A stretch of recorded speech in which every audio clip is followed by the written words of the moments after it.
Hello friends, welcome back to triple S. This is Shagun Kaul. So इस video में हम लोग एक्टिव पैसिव का सेकंड पार्ट कवर करेंगे। पिछली वीडियो में हमने active voice and passive voice का फर्स्ट पार्ट किया था जिसमें 15 मल्टीपल चॉइस क्वेश्चंस थे। और अब हम नेक्स्ट वीडियो की तरफ चलते हैं। इसमें भी हम लोग 15 मल्टीपल चॉइस क्वेश्चंस को करेंगे। ठीक है, तो चलिए स्टार्ट करते हैं। टाइम वेस्ट बिल्कुल नहीं करेंगे। आप लोग अपनी कॉपी और पेन जो भी है अपने हाथ में रखिए और आंसर्स को साथ साथ में मार्क करते जाइए और कमेंट सेक्शन में या चैट में मुझे बताते जाइए क्या आपका आंसर है। तो पहला सेंटेंस जो है, it is the principal has granted him a scholarship. So this is the active voice. हमें इसको चेंज करना है पैसिव वॉइस में।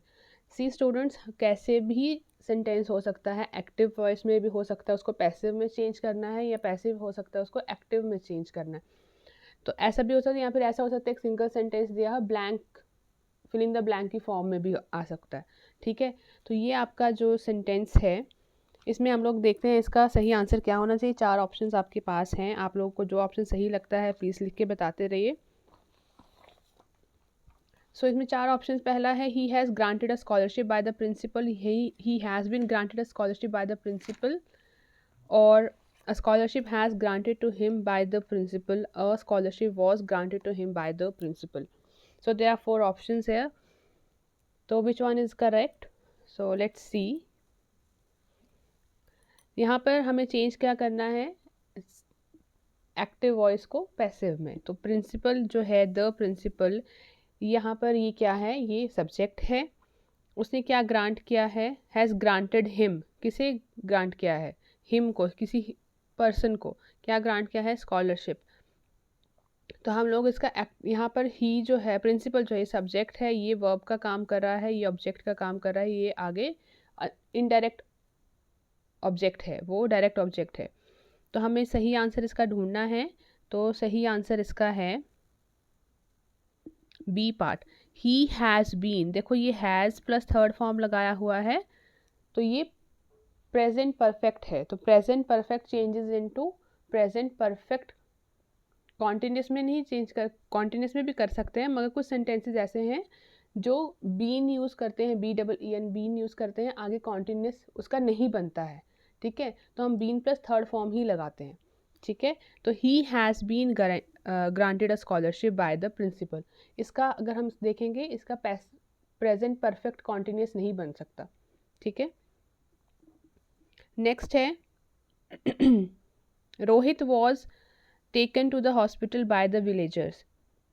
रोहित वॉज टेकन, रोहित को लिया, लेके जाया गया, मतलब it is already in passive voice. तो हमें इसको किस में चेंज करना है, इन एक्टिव वॉइस। तो एक्टिव वॉइस में क्या होगा, हमें वॉज प्लस थर्ड फॉर्म की जगह हमें सेकेंड फॉर्म यूज़ करना है।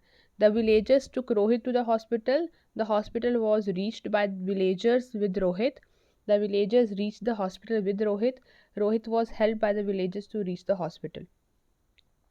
तो विच वन इज करेक्ट। देखो ये वॉज प्लस थर्ड फॉर्म, कोई भी helping verb plus third form जब लग जाती है ना, उससे हमें पता चलता है कि ये जो सेंटेंस है ये किस में है, ये पैसिव वॉइस में है। Helping verb plus third form जब होगी वो पैसिव वॉइस होता है। तो यहाँ is, am, are, was, were, ठीक है, विल बी, शैल बी, कोई भी modal plus be plus third form, it means they are all in passive voice. तो ये पैसिव वॉइस में है, इसको एक्टिव में करना है। तो टेकन का क्या हो जाएगा, वॉज है तो वॉज बता रहा है कि पास्ट में है, तो हम लोग इसको सेकंड पास्ट में ही चेंज करेंगे। ठीक है, तो ये already was plus third form में, ये नहीं होगा। यहाँ पे टेकन है, ये रीच्ड है, वर्ब ही चेंज कर दिया है, तो ये गलत हो गया। यहाँ पर वॉज का हेल्प्ड वर्ब यूज़ कर दिया है, तो ये भी गलत हो गया। तो आंसर क्या है, टेक का सेकेंड फॉर्म टुक यहाँ पर यूज़ किया हुआ है। The villagers took Rohit to the hospital, तो ये आंसर जो है इसका करेक्ट है। बाकी ऑप्शंस भी देखने के बार, ऑप्शंस जब आप कंफ्यूज नहीं होना है, जब आप ऑप्शंस देखते हो तो आपको उस ऑप्शंस को पढ़ के, जैसे यहाँ पर देखो, यहाँ पे वर्ब वही वो वर्ब यूज़ ही नहीं किया जो यहाँ पे यूज़ किया है, तो वो हम लोग उसको समझ आता है कि ये सेंटेंस गलत है। यहाँ पर भी वैसे ही है, यहाँ पर भी वैसे ही है। तो एक ही सेंटेंस में जो टेक का सेकंड फॉर्म है वो यूज़ किया हुआ है, टुक। तो इसमें इसका मतलब ये भी है कि हम लोग इसको करेक्ट आंसर देख सकते हैं जब बाकी ऑप्शंस आपको पता है गलत हो रहे हैं। नेक्स्ट देखिए, has someone made all the necessary arrangements, has someone, has plus third form made, has है और मेड है, मतलब it is also, it shows that this sentence is in present perfect tense, ठीक है, प्रेजेंट टेंस है, present perfect, ठीक है। तो इसको अब चेंज कैसे करना है, जब प्रेजेंट परफेक्ट है वो all mostly has been plus third form में ही चेंज होगा, ठीक है। Have all the necessary arrangements been, ठीक है। अब यहाँ पर देखना है सब्जेक्ट, जब ऐसे क्वेश्चंस होते हैं वो थोड़ा ट्रिकी हो जाते हैं, क्यों, क्योंकि यहाँ पर हमें सब्जेक्ट फाइंड करना पड़ता है कि सब्जेक्ट ऑब्जेक्ट ढूंढना पड़ता है, क्योंकि ये इंटेरोगेटिव फॉर्म में है, तो इसमें सब्जेक्ट क्या है, ऑब्जेक्ट मेन डायरेक्ट ऑब्जेक्ट क्या है वो देखेंगे। तो पहले अगर देखेंगे इसमें डायरेक्ट ऑब्जेक्ट कौन सा है, समवन, वेट, समवन ये ऑब्जेक्ट है, सॉरी सब्जेक्ट है, made all the necessary arrangement, the necessary arrangements, all the necessary arrangements, ये सारा ऑब्जेक्ट है। तो इसको हमने चेंज कर, अरेंजमेंट्स है ना, तो अरेंजमेंट्स मतलब प्लूरल, तो हमें उसके अकॉर्डिंग वर्ब ऐड करना है। यहाँ पे समवन सिंगुलर था, उसके अकॉर्डिंग हैज़ ऐड किया हुआ था। तो आगे अरेंज नेसेसरी अरेंजमेंट्स की बात है, अरेंजमेंट्स प्लूरल है, तो हमने उसके अकॉर्डिंग ही वर्ब भी देखना है, ठीक है। तो हम लोग प्लूरल के साथ, मैंने आपको पहले भी बताया है, प्लूरल के साथ प्लूरल वर्ब ही यूज़ होता है, ठीक है, प्लूरल नाउन प्रोनाउन के साथ प्लूरल वर्ब यूज़ होता है, ठीक है। तो यहाँ पर क्या है, हैज़ तो आ नहीं सकता, क्यों, क्योंकि यहाँ पर अरेंजमेंट से प्लूरल है, ठीक है, तो ये वाला कैंसिल हो गया। यहाँ पे ऑल द नेसेसरी अरेंजमेंट्स ही है, मैंने पिछली वीडियो में भी आपको बताया कि जब इंटेरोगेटिव फॉर्म में है सेंटेंस, तो उसको जब पैसिव में चेंज करना है वो भी किस में होना चाहिए, इंटेरोगेटिव फॉर्म में। तो ये इंटेरोगेटिव फॉर्म में है नहीं, तो ये भी गलत हो गया। तो हमारे पास ऑप्शंस क्या बचे, ये दो ऑप्शंस बचे, इन दोनों में देखेंगे कौन सा सही पैसिव वॉइस है। तो has someone made all the necessary arrangements, तो ऑल द नेसेसरी अरेंजमेंट्स ये प्लूरल में है, ऑब्जेक्ट है, इसको सब्जेक्ट में चेंज करेंगे तो इसके साथ हैव लग जाएगा, ठीक है।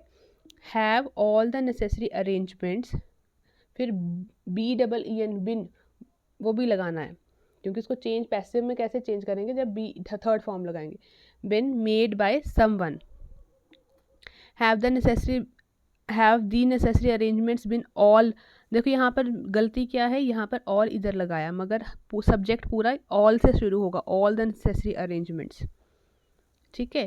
तो have the necessary arrangements been all made by someone, no this is wrong, so the correct answer is first A part, have all the necessary arrangements been made by someone, ठीक है। By someone अगर नहीं भी लिखा होता तो भी ठीक था।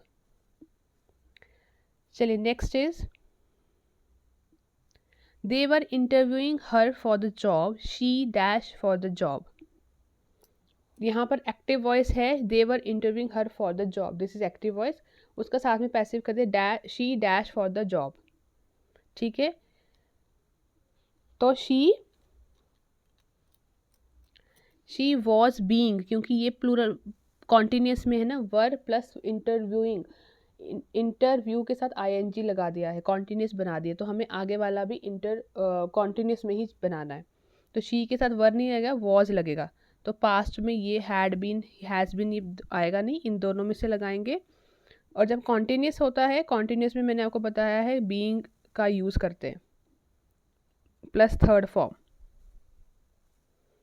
तो यहाँ पर दोनों में क्या है ऑप्शन सही, वॉज बीइंग इंटरव्यूड, तो डी पार्ट जो है वो इसका सही आंसर है। फर्स्ट वाला नहीं लगाएंगे क्योंकि ये परफेक्ट है, ये कॉन्टिन्यूस है, ये परफेक्ट है तो नहीं होगा, पास्ट परफेक्ट है नहीं होगा, ये प्रेजेंट परफेक्ट है तो भी नहीं होगा, ठीक है। यहाँ पर ये सिंपल पास्ट है, ठीक है, ये सिंपल पास्ट है इसलिए नहीं होगा क्योंकि कॉन्टिन्यूस है, मैंने आपको पहले भी बता दिया है, कॉन्टिन्यूस टेंस को चेंज नहीं करना है, प्रेजेंट को प्रेजेंट में, परफेक्ट को परफेक्ट में, कॉन्टिन्यूस को कॉन्टिन्यूस में, फ्यूचर को फ्यूचर में, वैसे ही रखना है। तो यहाँ पे कॉन्टिन्यूस फॉर्म ये है BEING, BEING जो है वो बी की कॉन्टिन्यूस फॉर्म है, ठीक है। तो was being interviewed. Fifth is an art film dash in this theatre these days, अब दीज डेज है, देखो जब ये दीज डेज लिखा है इट शोज कि हम लोग प्रेजेंट की बात कर रहे हैं। दोज डेज होता तो पास्ट की बात हो रही थी, कमिंग डेज होता तो फ्यूचर की बात हो रही है। तो दीज डेज मतलब अभी, आज के दिनों की, अभी जो टाइम चल रहा है उसकी बात कर रहे हैं। An art film dash in this theatre these days, तो अब अभी चल रही है ना, तो इसका क्या आंसर होना चाहिए? इज बीइंग शोन, अभी अभी वो कंटिन्यूस है, कंटिन्यू हो रहा है एक्शन। तो is being shown, was being तो पास्ट हो गया, हैज़ बीन शोन मतलब मतलब दिखा दी गई है, तो वो भी गलत हो गया। हैड बीन ये भी पास्ट में है, तो प्रेजेंट क्या शो कर रहा है? This one. चलिए नेक्स्ट देखते हैं। A child could not have done this mischief, अब इसको हम चेंज करेंगे, इसकी वॉइस चेंज करेंगे। A child could not have done this mischief, this mischief a child could not have been done, this mischief could not be done by a child, this mischief could not been done by a child, this mischief could not have been done by a child। अब देखो इसमें change क्या करना है, कैसे change करना है। पहला सेंटेंस आपको समझ पढ़ के भी समझ आ रहा होगा कि वो गलत है, क्योंकि दिस मिसचीफ एक नाउन और दूसरा नाउन इकट्ठे यूज़ कर दिया है, वो कभी यूज़ नहीं होते हैं। ठीक है, कुड नॉट बी डन, तो हैव तो उन्होंने यूज़ ही नहीं किया इधर, तो ये भी गलत है। दिस मिसचीफ कुड नॉट, इधर भी हैव का यूज़ नहीं किया है। देखो मैं आपको छोटी सी चीज़ बता रही हूँ, यहाँ पर आपको एक चीज़ है, हैव हेल्पिंग वर्ब यूज़ किया है, मगर यहाँ पर कहीं पे यूज़ नहीं हुआ है ना, इसमें यूज़ हुआ है मगर दोनों नाउन साथ में यूज़ किए हैं। ठीक है, इसमें यूज़ ही नहीं है, इसमें भी यूज़ नहीं किया है। तो डी पार्ट देखेंगे अगर हम, तो this mischief could not have been, और हैव को के साथ बीन थर्ड फॉर्म भी लगाई है। ठीक है, ये प्रेजेंट परफेक्ट है, सॉरी पास्ट परफेक्ट है, इसको हमने चेंज किया हुआ है पास्ट परफेक्ट में ही। ठीक है, और उसका बीन लगाया हुआ है, तो could not have been done by a child, तो ये जो है ये इसका सही आंसर है। कंफ्यूज नहीं होना है, डरना भी नहीं है। एक्टिव वॉइस, पैसिव वॉइस या नरेशन ये देखने में बहुत डिफ़िकल्ट लगते हैं, मगर इतने डिफ़िकल्ट नहीं होते हैं। थोड़े सा ध्यान लगा के समझने की ज़रूरत है, आपको रूल्स बहुत जल्दी समझ आ जाएंगे। ठीक है, थोड़ा सा पेशेंस रखने हैं और थोड़ा सा कंसंट्रेट करना है जो भी पढ़ाया जाता है या जो भी समझाया जाता है, चाहे आप कहीं से भी पढ़ें, बट हमेशा कंसंट्रेट करके पढ़ना।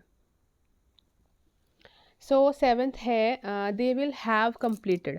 अब देखो यहाँ पर मैंने आपको बताया have completed, will have completed. ठीक है, तो ये फ्यूचर की बात हो रही है। ठीक है, वो कर लेंगे। They will have completed the work by the time we get there, जब हम वहाँ पहुँचेंगे उन्होंने वो काम कर लिया होगा, है ना। The work will have been completed by the time we get there, the work will have been completed by the time we have got there, the work will be completed by the time we get there, the work will have completed by the time we get there। So which one is correct? Please write down in the comment section। the work will have been, अब यहाँ पे देखेंगे subject क्या है, they will have completed, this is verb, helping verb plus main verb, और main verb दोनों हैं। ठीक है, क्या कंप्लीट कर लिया होगा? वर्क, ऑब्जेक्ट क्या है? वर्क,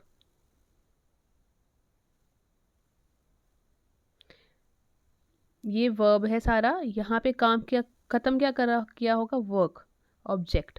तो बाकी को तो चेंज करने की ज़रूरत नहीं है ना, हमें सब्जेक्ट वर्ब ऑब्जेक्ट से मतलब है। एक्टिव वॉइस में क्या देखना है? सब्जेक्ट वर्ब और ऑब्जेक्ट। तो जब हमें सब्जेक्ट वर्ब ऑब्जेक्ट मिल गया, बाकी आगे क्या लिखा है प्रेपोजिशन के आगे, उसको चेंज नहीं करना है, उन सबको चेंज नहीं, वो नरेशन में होता है हर टेंस को चेंज करना, वर्ब को चेंज करना, मगर इसमें नहीं होता है। तो हमें इतना ही करना है। तो वर्क इन्हीं में से चेंजेस करने हैं, तो इसी को ऑब्जेक्ट को सब्जेक्ट बनाना है। द वर्क विल हैव है, तो मैंने आपको बोला हैव जब भी होगा हैड होगा या हैज़ होगा, तो थर्ड फॉर्म BEEN बिन लगाना है। तो विल हैव बिन कंप्लीटेड, ठीक है, बाय देम नहीं भी लिखा है, the work will have been completed by them, by the time, दो बार बाय बाय नहीं किया है यूज़, तो इसीलिए बाय देम नहीं भी लिखेंगे तो गलत नहीं होता है। The work will have been completed by the time we get there, तो पहला सेंटेंस ही इसका सही आंसर है, आगे देखने की ज़रूरत ही नहीं। द जज delivered the sentence eight the court room yesterday, delivered the sentence eight the court room yesterday, दो पास्ट में है, सेकेंड फॉर्म डिलीवर की यूज़ की है डिलीवर्ड, तो सेकेंड फॉर्म यूज़ जब होगा तो उसको चेंज किस में करना है, वॉज प्लस थर्ड फॉर्म या फिर वर प्लस थर्ड फॉर्म, सिंपल सा है। तो देख लेते हैं कहाँ पर है, पहले वाले में वॉज यूज़ ही नहीं है, डिलीवर्ड का डिलीवर्ड ही रहने दिया है। सेकेंड ऑप्शन में बी डबल एन बिन यूज़ किया है, मगर ये हेल्पिंग वर्ब के बगैर यूज़ नहीं होता, अकेला कभी यूज़ नहीं होता है, तो ये भी गलत है। दो ऑप्शन पीछे बच गए सी और डी। अब सी और डी में हमें क्या देखना है, वॉज डिलीवर्ड दिया हुआ है वर्ब, ठीक है, सब्जेक्ट, ये सब्जेक्ट था, ये ऑब्जेक्ट, इसको ऑब्जेक्ट बना, सब्जेक्ट यहाँ कर दिया है, ठीक है। वॉज डिलीवर्ड है, डी पार्ट में है the sentence was being delivered, दिया जा रहा था, तो ये कॉन्टीन्यूस है, बीइंग यूज़ होता है कॉन्टीन्यूस के लिए, तो ये कॉन्टीन्यूस में है, मगर हमारा एक्टिव वॉइस कॉन्टीन्यूस में नहीं है, तो फिर हम लोग क्या करेंगे, हम लोग वही सेंटेंस को चूज़ करेंगे जो कॉन्टीन्यूस में नहीं, पास्ट में, सिंपल पास्ट में है। तो सिंपल पास्ट में क्या है, was delivered, the sentence was delivered by the जज at the court room yesterday, ठीक है। ये वाला हमने इसलिए यूज़ नहीं किया क्योंकि ये कॉन्टीन्यूस शो कर रहा है। एक वीडियो करेंगे उसमें जिसमें आपको मैं वर्ब्स का बेस फॉर्म समझाऊंगी, ठीक है, तो वो भी एक वीडियो कर लेंगे। चलिए नेक्स्ट देखें, lion does not eat grass however hungry he may be, जितना मर्जी भूखा हो वो घास नहीं खाता है। सो यहाँ पर हमें how ever hungry he may B इसको चेंज नहीं करना है, हमें सिर्फ देखना है सब्जेक्ट, सब्जेक्ट कौन है, लायन, बात किसकी होती है, लायन की, वो डजंट ईट, ये हेल्पिंग वर्ब, मेन वर्ब है, क्या नहीं खाता है, ग्रास, ऑब्जेक्ट, ठीक है, इन्हीं को चेंज करेंगे। सो कैसे चेंज करेंगे, ग्रास इसको ऑब्जेक्ट कर देंगे, सब ये ऑब्जेक्ट है, इसको सब्जेक्ट बना देंगे, इसको ऑब्जेक्ट में यूज़ कर लेंगे, ठीक है। अब इस डज नॉट से पता चल रहा है does not eat, first form use की है, ईट, डज यूज़ किया है, दिस इज ऑल्सो प्रेजेंट, तो मतलब प्रेजेंट टेंस में है। तो प्रेजेंट टेंस को जब चेंज करना है एक्टिव टू पैसिव, हम लोग इज, एम, आर में से कोई यूज़ करते हैं accordingly, plus third form of verb, ठीक। तो अब यहाँ पर देखते हैं, इसमें इज यूज़ किया है, थर्ड फॉर्म ईटन यूज़ की है, ये वॉज है, तो ये गलत हो जाएगा। Is eaten not by a lion, ये मैं आपको दो चीज़ें समझाऊंगी, दो डिफरेंस यहाँ पे समझने वाले हैं। और ग्रास तो ये कोई सब्जेक्ट बना दिया है, लॉयन भी है, इज़ नॉट बीइंग ईटन, ये कॉन्टीन्यूस में है, तो ये गलत है, कॉन्टीन्यूस में नहीं चाहिए, ठीक है। 2 मिनट, तो हमारे पास देखिए ये वाला वॉज वाला हमने ऑप्शन कट कर दिया, क्यों, क्योंकि ये पास्ट में है, हमने प्रेजेंट की बात कर रहे हैं। ये वाला हमने कट कर दिया ऑप्शन, क्यों, क्योंकि ये कॉन्टीन्यूस, BEING बीइंग यूज़ किया है कॉन्टीन्यूस में, तो हमें कॉन्टीन्यूस में नहीं चेंज करना है, तो हमने ये भी कैंसिल कर दिया। तो हमारे पास जो है दो ऑप्शन जो हैं वो हमने क्रॉस कर दिए, बी और डी, ठीक है। हमारे पास बाकी कौन सा बच गया, ऑप्शन ए एंड सी। अब ए एंड सी में क्या डिफरेंस है, देखो, grass is not eaten by a lion, यहाँ तो चेंज होगा नहीं कहीं पे भी, however hungry he may be, ये चेंज नहीं है, ठीक है। Is not eaten by a lion, is eaten not by a lion, बस ये फ़र्क है, यहाँ पे ये फ़र्क है ना, इज़ नॉट लिखा है और वहाँ पे इज़ ईटन नॉट लिखा है, तो क्या डिफरेंस में क्या गलत कौन सा है और सही कौन सा है, चलिए समझते हैं इसको। देखिए जो भी हेल्पिंग वर्ब, जो नॉट की बात करते हैं ना हम, नॉट ऐसा है जो हमेशा हेल्पिंग वर्ब के साथ आता है, ठीक है। नॉट कभी भी मेन वर्ब के साथ, इसमें मेन वर्ब क्या है, ईट, ईटन, ये मेन वर्ब है, एक्शन वर्ड है। तो जब भी नॉट का यूज़ करना है वो हमेशा हेल्पिंग वर्ब के साथ होता है, ना कि मेन वर्ब के साथ। तो यहाँ पर अगर हम लोग देखेंगे, यहाँ पर नॉट जो है वो ईटन के साथ, मेन वर्ब के साथ यूज़ हुआ है, तो इसलिए ये गलत है। हमें यहाँ पर वो इज़ के साथ यूज़ हुआ है, इसलिए ये सही है। Grass is not eaten by a lion, सिर्फ नॉट का ही आगे पीछे चेंज किया है उन्होंने, पोजीशन चेंज, उसी से सेंटेंस सही और गलत हो जाता है। Grass is not eaten by a lion however hungry he may be, तो this is the right answer. Okay, चलिए next one is prepare yourself for the worst. ये इम्पेरेटिव सेंटेंस है। ओके, तो इम्पेरेटिव सेंटेंस में subject नहीं होता है, ठीक है। इम्पेरेटिव सेंटेंस चाहे आप नरेशन करिए चाहे कोई भी करिए, उसमें सब्जेक्ट नहीं होता है, वो अंडरस्टूड होता है कि हमसे बात की जा रही है, ठीक है। सो उसके लिए हम लोग क्या यूज़ करते हैं, जब ऐसे होता है ना, तो हम लोग एक वर्ब यूज़ करते हैं, that is be, be plus third form, चाहे लेट से हो चाहे कैसे भी हो, बी प्लस थर्ड फॉर्म लगाते हैं पैसिव बनाने के लिए, ठीक है। तो should be made by you, ये तो नहीं है। The worst should be prepared by yourself, ऐसे गलत है। You be prepared for the worst, no. तो be prepared for the worst, you नहीं लगाना है जब इम्पेरेटिव है।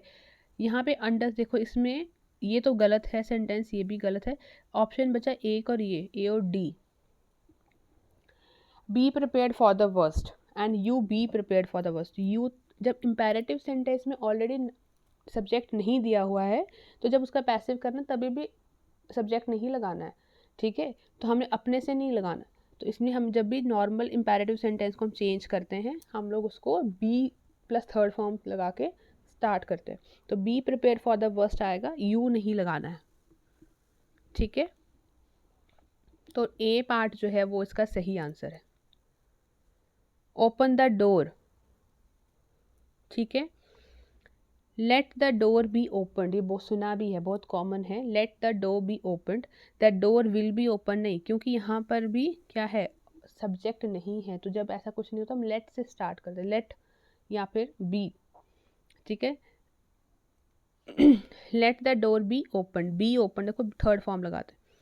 The door will be open नहीं, ये फ्यूचर हो जाएगा। The open is door, no. The door is opened नहीं। The door must be open, no. Let the door be open. 12th है smoke and flames engulf the area and made rescue operation difficult. अब यहाँ पर subject find करना है। Smoke and flames, ये इसका subject है। एनगल्फ्ड वर्ब है।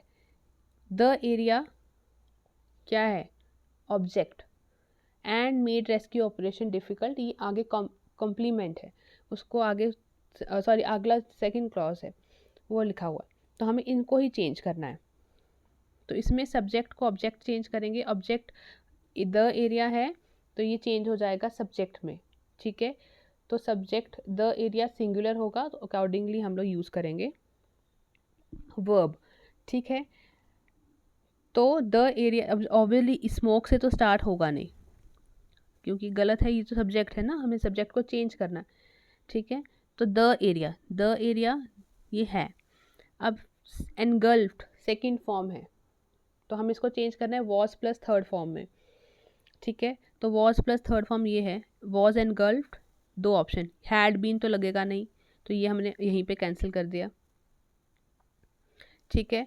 तो हमने क्या किया, हमने दो ऑप्शंस पहले ही यहाँ से निकाल दिए, पहला वाला और फोर्थ वाला। दो ऑप्शंस बच गए हमारे पास, बी और C. The area was engulfed in smoke and flames and made rescue operation difficult. और सी ऑप्शन है, the area was engulfed in smoke and flames making rescue operation difficult, ठीक है। अब यहाँ पर एक चीज़ हम फ़र्क क्या आ गया, यहाँ पे मेड है, यहाँ पे making.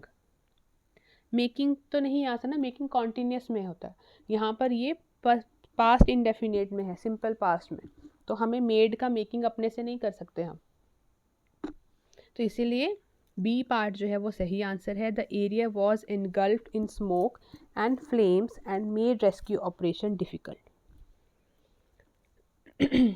Nobody has answered my question, किसी ने मेरे क्वेश्चन का आंसर नहीं दिया।